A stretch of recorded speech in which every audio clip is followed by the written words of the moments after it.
tous, c'est Romain de RDR IT. Aujourd'hui, nous allons voir comment ajouter un contrôleur de domaine dans un environnement Active Directory existant. Cette vidéo est la suite de la vidéo où j'explique comment mettre en place un environnement Active Directory. Pourquoi mettre un second contrôleur de domaine? Pour plusieurs raisons. La principale, ça va être de rendre vos services Active Directory hautement disponibles.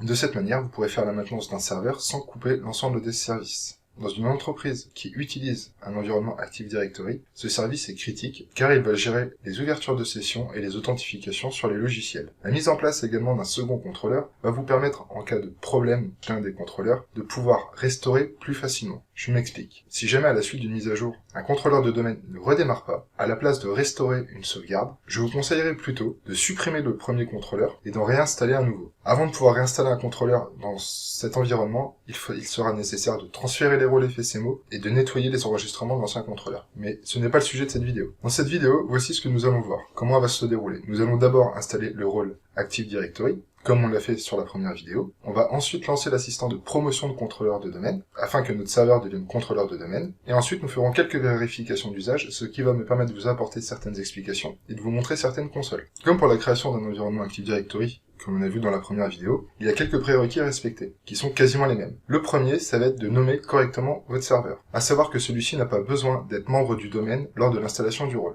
Le second prérequis, ça va être de lui configurer une adresse IP fixe. Il devra également avoir, en tant que serveur DNS, le contrôleur de domaine déjà existant. De ce fait, on va faire un test pour savoir si celui-ci résout bien le nom de domaine Active Directory dans lequel le serveur va devenir contrôleur de domaine. Ceci est optionnel mais conseillé. Mettez à jour votre serveur avant de faire la promotion. Maintenant que nous avons les prérequis, nous allons passer à l'installation.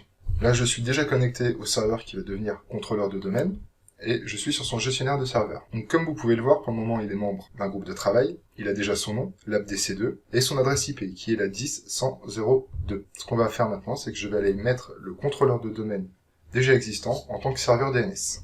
Pour cela, vous ouvrez les paramètres de la carte réseau, et dans les propriétés IPv4, vous mettez ici l'adresse IP du contrôleur de domaine en place.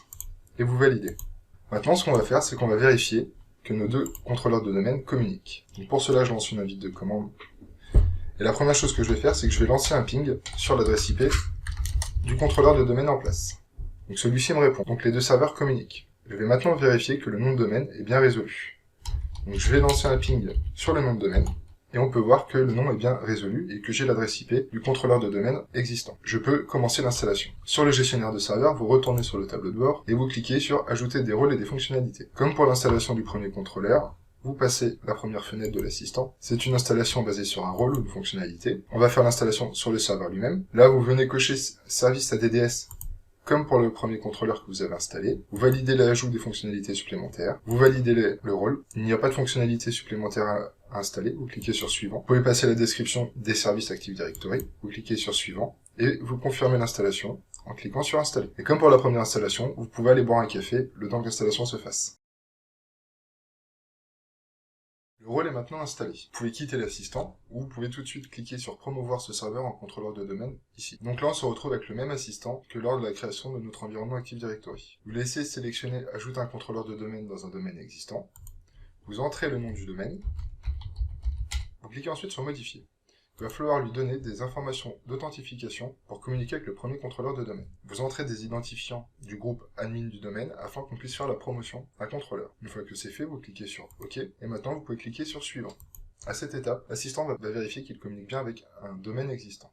Une fois chargé, vous avez plusieurs options que vous pouvez configurer. La première, ça va être d'installer le rôle serveur DNS, on va lui laisser, et on va également le laisser catalogue global. Une autre case est possible, qui est contrôleur de domaine en lecture seule. Vous allez créer un contrôleur de domaine qui ne peut pas écrire dans sa base Active Directory. On utilise principalement ce type de contrôleur en DMZ, afin de fournir des authentifications ou sur des sites peu sécurisés. Vous allez également devoir fournir un mot de passe DSRM qui va vous permettre de rentrer en mode restauration. Lors de l'installation de votre premier contrôleur de domaine, vous avez déjà indiqué un mot de passe, mais ce mot de passe est propre à chaque serveur. Vous devez donc ici en entrer un nouveau. Une fois le mot de passe rentré, vous cliquez sur Suivant. Il nous dit qu'il ne peut pas créer de délégation DNS, c'est pas grave, on clique sur Suivant.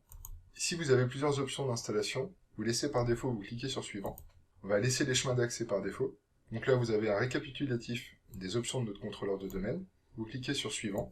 Une fois les vérifications effectuées, si tout est bon, vous cliquez sur Installer. Durant cette phase d'installation et de promotion en tant que contrôleur de domaine, votre serveur va redémarrer. Et à son redémarrage, il sera contrôleur de domaine. Une fois que votre serveur aura redémarré, il faudra vous connecter dessus avec un compte membre du groupe admin du domaine. Le compte local administrateur du serveur ne sera plus disponible. Donc là, je vais être déconnecté et le serveur va redémarrer. Le serveur vient de redémarrer et je viens de me reconnecter dessus. Donc on va patienter pendant que le gestionnaire de serveur se charge. Et nous allons faire maintenant quelques vérifications. Voir qu'est-ce qui s'est passé quand on ajoute un nouveau contrôleur dans un domaine. Donc une fois que le gestionnaire est chargé, vous allez aller sur serveur local. Et on peut voir maintenant que celui-ci est bien membre du domaine lab.lan. Ce qu'on va aller voir aussi, c'est qu'est-ce qui s'est passé au niveau de la configuration réseau. Donc vous cliquez sur la carte réseau et vous allez dans les propriétés. On va aller voir les propriétés IPv4. Vous faites un clic droit sur propriétés, vous venez sélectionner le protocole IPv4, vous allez sur propriétés et vous pouvez voir qu'en DNS auxiliaire, il est sur lui-même. Pour rappel, lors de l'installation, lors de la vérification des prérequis, on avait seulement le serveur DNS primaire de configurer sur l'autre contrôleur de domaine. Ce que vous pouvez faire maintenant, c'est aller voir la console utilisateur et ordinateur Active Directory, que l'on a vu dans la première vidéo, et aller dans le domaine contrôleur. Et nous pouvons voir ici notre second contrôleur. Le type de contrôleur de domaine GC ici signifie qu'ils sont catalogue global. La configuration est bonne. On va maintenant aller voir une autre console, qui est la console Site et Service Active Directory. Cette console va permettre de gérer les réseaux IP d'un domaine Active Directory et les sites distants, et c'est aussi dans cette console que l'on peut vérifier les liens de réplication entre les contrôleurs de domaine. Une fois la console chargée, vous déroulez la partie site et vous allez sur Default First Site Name, qui est en fait le site par défaut. Vous cliquez ensuite sur le dossier serveur et ici vous pouvez voir qu'on a nos deux contrôleurs de domaine. Et si vous allez directement dans les propriétés NTDS Setting d'un contrôleur de domaine, vous allez trouver un lien généré automatiquement qui est un lien de réplication vers un autre contrôleur de domaine, principalement sur le même site. La réplication intersite se fait différemment. Je vous mettrai le lien d'un tutoriel que j'ai rédigé dans la description si vous voulez en savoir plus. Si je vais par contre sur mon LabDC1, je n'ai pas encore de lien. C'est normal, cela prend un peu de temps. La réplication entre les contrôleurs de domaine n'est pas forcément instantanée. Ce qu'il faut savoir, de toute façon, c'est que les contrôleurs de domaine vérifient régulièrement leur topologie de réplication et recréent des liens automatiquement si un lien est cassé. Dans la grande majorité des cas, vous n'avez pas spécialement à vous en soucier, c'est censé fonctionner automatiquement. La dernière console qu'on va aller vérifier maintenant est la console DNS. On va voir ce qui s'est passé. Normalement, on est censé avoir de nouveaux enregistrements DNS en rapport avec nos nouveaux contrôleurs. Vous allez ensuite sur la zone lab.lan. Et ici, normalement, vous devriez voir nos deux contrôleurs de domaine. Vous pouvez également faire un clic droit sur les propriétés du serveur DNS et vérifier si vous avez des redirecteurs de configurer, que celui-ci ait bien été ajouté dans la configuration de votre nouveau contrôleur. Normalement, oui. Vous pouvez également aller dans les propriétés de la zone et vous pouvez voir les différents serveurs de nom de la zone Active Directory. Donc ici, on avait ajouté un troisième contrôleur de domaine, on le retrouverait également ici. Petite note concernant ces enregistrements DNS. Si jamais vous supprimez un enregistrement par erreur, si je supprime par exemple celui-ci, ou dans les zones UDP, dans le dossier UDP, je supprime un des enregistrements ici, je vais même le faire devant vous, on va supprimer ces deux enregistrements. Donc là, vous pouvez voir que nous n'avons plus que les enregistrements qui pointent sur le DC1. Le plus simple, si ça vous arrive, c'est de redémarrer le service Netlogon, et les enregistrements seront recréés. Netlogon est un service qui est lié à l'Active Directory, et à chaque démarrage du service, il va réinscrire les enregistrements DNS nécessaire au bon fonctionnement de votre contrôleur de domaine. Pour redémarrer le service Netlogon, vous ouvrez la console service.msc. Une fois la console ouverte, vous recherchez le service Netlogon, qui se trouve ici. Vous faites un clic droit dessus, redémarrer. Notre service a redémarré. On va aller voir si les enregistrements ont été recréés.